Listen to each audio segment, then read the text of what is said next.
This is Plant-Based Briefing, 11 Banned Foods Americans Should Stop Eating, Part 1, by Ocean Robbins at foodrevolution.org.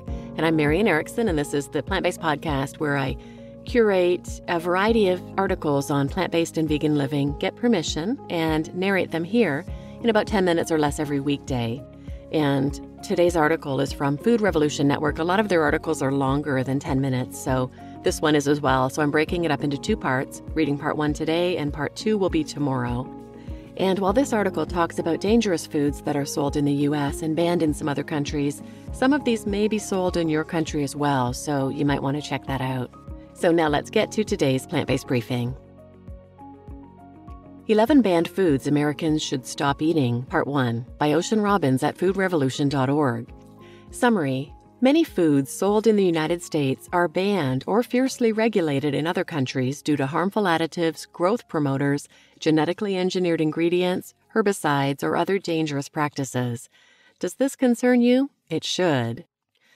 Each country has its own standards for what ingredients and food production practices it considers safe, and some of what's considered normal practice for the food industry in the United States is handled very differently in other countries. It's well known that rates of chronic diseases like cancer, heart disease, diabetes, and obesity are high in the U.S., and the country is also saturated with food allergies and behavioral disorders. In many cases, these conditions and diseases are highly preventable. It turns out that there are a number of ingredients and food additives that other countries have banned, but the U.S. still uses. Could it be possible that some of them could be playing a part in the public health crises? The problem with FDA regulation. The following graphic is from foodbabe.com, comparing the ingredients in McDonald's French fries in the UK with McDonald's French fries in the US. In the UK French fries, there's a short ingredient list: potatoes, vegetable oil, sunflower or rapeseed, and dextrose. They're fried in non-hydrogenated vegetable oil. Salt is added after cooking. In the U.S. French fries, the ingredients include potatoes, vegetable oil, canola oil, corn oil, soybean oil, hydrogenated soybean oil and natural beef flavor, dextrose, sodium acid, pyrophosphate, and salt. They're fried in a vegetable oil blend with citric acid and dimethylpolysiloxane. As much as we would like to believe that everything on store shelves is delicious, good for us, and safe, the truth is not always so reassuring. In fact, the food supply in the U.S., and many other nations too, is full of chemical flavorings, additives, colorings, and other ingredients that you may not want to put in your body. Before we start naming names, let's explore how the U.S. government could let this happen. For starters, the FDA states that food companies can market new chemicals and food additives without FDA oversight or approval, so long as, quote, the substance is generally recognized among qualified experts as having been adequately shown to be safe, unquote. This is known as the GRAS system, generally recognized as safe, and it might sound all well and good, but what makes someone a qualified expert, and how are they able to determine which chemicals food companies can add to the food we feed our children?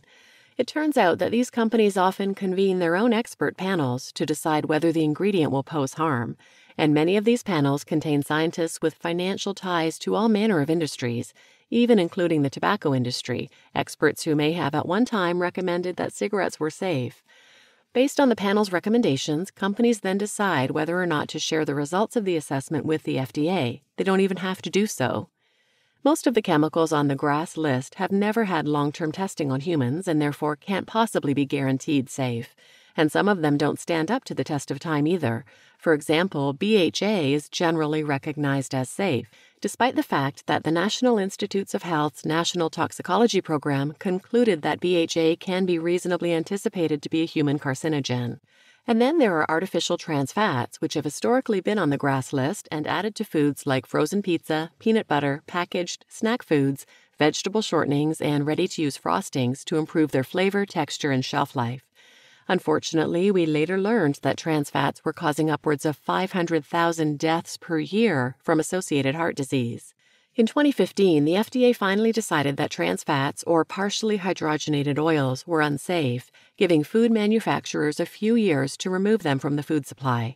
Since the ban took place, many food companies have replaced trans fats with ingredients like palm oil instead, which comes with its own set of concerns. 11 banned ingredients that are still widely used in the U.S. Below are some of the most commonly used food ingredients and practices that are allowed in the United States but banned elsewhere. Banned ingredients number 1, dough conditioners. Dough conditioners such as potassium bromate and azidocarbanamide are chemicals used to improve the strength and texture of bread dough. Dough conditioners are often found in white breads, rolls, and egg breads. However, they are possible human carcinogens. Potassium bromate is classified as a Category 2B carcinogen, and exposure to them is known to cause respiratory sensitivity such as asthma or other breathing difficulty. As such, potassium bromate is banned in China, India, Brazil, the European Union, and Canada, and azidocarbanamide is banned in Australia and Europe. Banned ingredients number 2, brominated vegetable oil, BVO. Brominated vegetable oil, BVO, was originally patented by chemical companies as a flame retardant, but now BVO can be found in certain colorful sports drinks and citrus-flavored sodas as an emulsifier. Studies have shown that BVO isn't harmless. It actually accumulates in human tissue as well as breast milk and can cause memory loss over time.